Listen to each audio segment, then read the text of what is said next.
Aujourd'hui, dans le bureau ovale, il y a quelques heures à peine, Donald Trump a reçu un ami européen, certes un ami, mais qui lui donne quand même un peu de fil à retordre. Il s'agit de Viktor Orban. On le voit là en train d'arriver à la Maison-Blanche.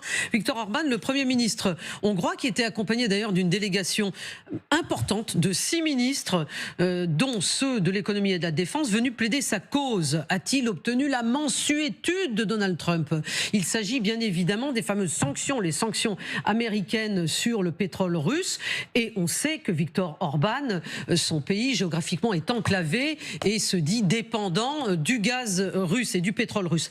Alors nous n'avons pas encore de réaction officielle du côté américain par rapport à cette rencontre qui vient de se terminer, mais côté hongrois, quelqu'un s'est précipité sur son fil Twitter, et ce quelqu'un, c'est le ministre des Affaires étrangères qui dit ceci.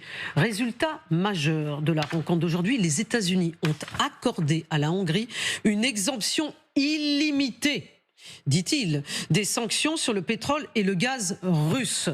Est-ce qu'on pouvait s'y attendre, Aline Lebas-Grémière?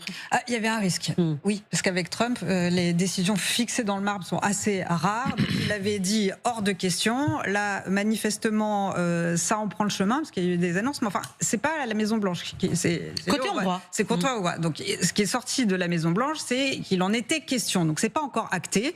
En tout cas, ça lui permet à Viktor Orban de communiquer, parce que ce qu'il va chercher aussi à Washington. Écoutez, il a perdu le sommet sur Budapest, donc il s'est précipité maintenant à Washington. Oui, et il est bas dans les sondages aussi. Il a des élections extrêmement importantes dans pas longtemps. Donc il essaye aussi de faire venir Trump à Budapest pour un peu cautionner et gonfler sa campagne qui ne prend pas, parce que il y a tout un mouvement aussi en Hongrie qui n'est pas en sa faveur.